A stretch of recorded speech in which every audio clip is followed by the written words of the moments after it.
If you haven't seen it by now, there's an article about intermittent fasting. And we got a couple videos today. And I just wanted to get your thoughts on the intermittent fasting study right off the bat. Well, I've had a chance to take a close look at it. And the reason why it seemed a little funny at first was because we've been using intermittent fasting safely and effectively for well over 25 years. Yeah. There are dozens and dozens of clinical studies showing the health benefits of intermittent fasting. Yeah. And now all of a sudden we have this one study that says people who follow intermittent fasting and only eat food during an 8-hour window have a 92% greater risk of cardiovascular episodes. How could this possibly be? So I took a closer look. And like a lot of studies, they were rushed, they were hurried. The parameters of the study were not well thought out. For example, all they did was take two groups of people and divide them in half. These people ate regularly throughout the day. These people intermittent fasted and only ate it during an 8-hour window. That was it. So nothing else was taken into consideration. Were these people diabetic? Were they heavy alcohol and tobacco users? What was their lifestyle? Did they exercise regularly or not at all? What did they consume during that 8-hour window? Was it healthy food, or was it every piece of junk food crap they could get their hands on? And the study didn't have any of that. The study did not monitor or record any of that. So we're looking at dozens and dozens of potentially significant risk factors that have nothing whatsoever to do with intermittent fasting.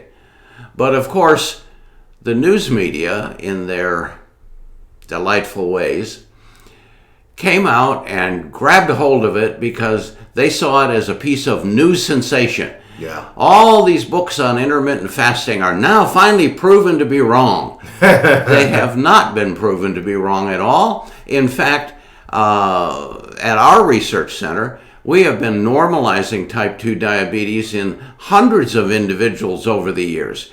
And one of the tools that we use is intermittent fasting. It's not the only one. We use nutrients, we use diet, we use exercise, but we also use intermittent fasting. And we have seen no increase in cardiovascular episodes. And we were keeping all of this data simultaneously, not just two groups, one eating and one not eating. Yeah. It's poor science. It proves virtually nothing. It does not establish that intermittent fasting increases cardiovascular risk at all, because there are just too many other potential factors that could have played into it. Yeah, and you really wonder why they do that, but I don't know. It's complex. Well, without getting too controversial, the study was through the American Heart Association.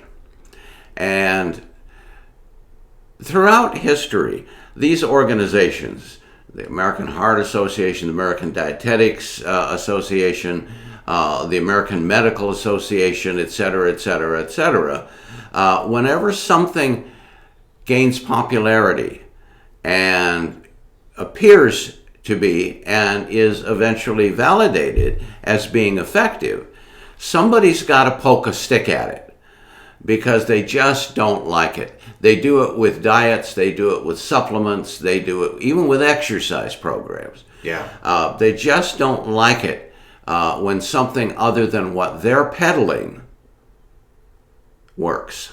Strange motives. Very strange. Next up, we got to discuss it. The Oprah special, Shame, Blame, and the Weight Loss Revolution. And disclaimer to everybody, Dr. Whiting's book, The Weight Loss Revolution, has no association with this show. His book, The Weight Loss Revolution, is an incredible book. It shows you how to lose weight healthy and to do it right so you're able to maintain that new weight that you have. Her show, very insightful, although, the motives are a little questionable, but in no way that the Weight Loss Revolution, your book, is related to the Oprah special. We've been getting calls about it, and I thought it was kind of funny because there's no association. The groundbreaking book, Weight Loss Revolution, took you 50 years of science to understand, to learn and understand the body's chemistry to achieve and maintain permanent weight loss safely and effectively using nutrition and science. She's not necessarily doing the opposite of that, but what are your thoughts on the Ozempic special saying that, obesity should be treated as a disease? That's a good place to start. I totally agree. Yeah. But I'm not so sure using drugs that were meant for one particular purpose to apply those in another area. Ozempic and its sisters were designed for type 2 diabetics. Yeah. And when they're used in such instances, they can be significantly beneficial. Probably life-saving for some people. In some cases, yes. Yeah. The problem is that when you use these same drugs for non-diabetic weight loss, it becomes problematic down the road. First of all, we know for a fact that when someone uses a drug like Ozempic for weight loss and they stop using it, they reach their normal weight, whoopee, and so they stop taking it, we know for a fact that they will gain all of that weight and probably more in fairly short order. Yeah. Which means they're going to have to take this stuff indefinitely. And if you're a type 2 diabetic, that might be justified. But if you're not, it's problematic. And what's happening is that the drug is forcibly causing weight loss. And your body sees that as starvation. We've talked about that before. And then when that drug is withdrawn, that artificial crutch that's forcing weight loss, once that's removed, the body goes, wow, the fast is over. The starvation, the famine is over. And it starts packing weight back on, preparing for the next famine. And we know that that's what happens. Now, if you're a type 2 diabetic, you may end up taking Ozempic for life, maybe or maybe not. In which case, that rebound effect would be less problematic. But if you're taking it for weight loss, eventually your doctor is going to likely say, okay, your weight's down to where it should be. You don't need to take that anymore, and I'm not going to give that to you anymore because you don't need it. And then as soon as that crutch is withdrawn and your metabolism has a chance to healthy respond instead of forcibly subdued by external drug means, you're going to start regaining weight very, very rapidly. We haven't yet talked about the fact that Ozempic and the drugs like it have potentially serious side effects in people who use them. Yeah. You can go online and just Google Ozempic side effects and find out for yourself. But they revolve around gastrointestinal disturbances, some of which can be long-lasting, if not permanent, even after you stop taking it. Pancreas issues, bowel issues. So it goes back to the fact that there's no such thing as a free lunch. Yeah. There's no such thing as a magic bullet that doesn't have a price to pay connected with it. You cannot alter the human biochemistry and not expect to pay for it in the end. So what's a better alternative? And when you give us the better alternative, we have to look straight to your book, The Weight Management Revolution. Yes, I've been working with weight management, 50 years now. Yeah. And even up until quite recently, and perhaps again in the future, we're learning new things about the human metabolism. And we know how to manipulate it, but we know how to do it so you don't get a stress response cycle, which means you don't get a rebound effect, which means you don't just gain weight the minute you stop the program.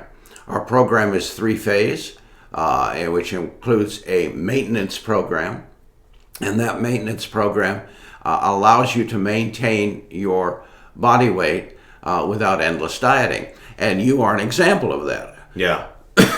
I mean, you lost 60 pounds and you never regained an ounce of it. Nope. And that was what, 10 years ago? 10 years ago, yeah. And you're still at a solid 175 pounds. So that's what you can get when you do it right. It's called Set Point.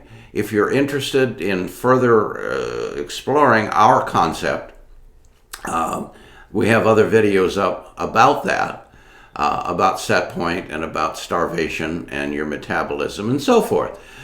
You can also get my book, The Weight Management Revolution. It is available as an ebook.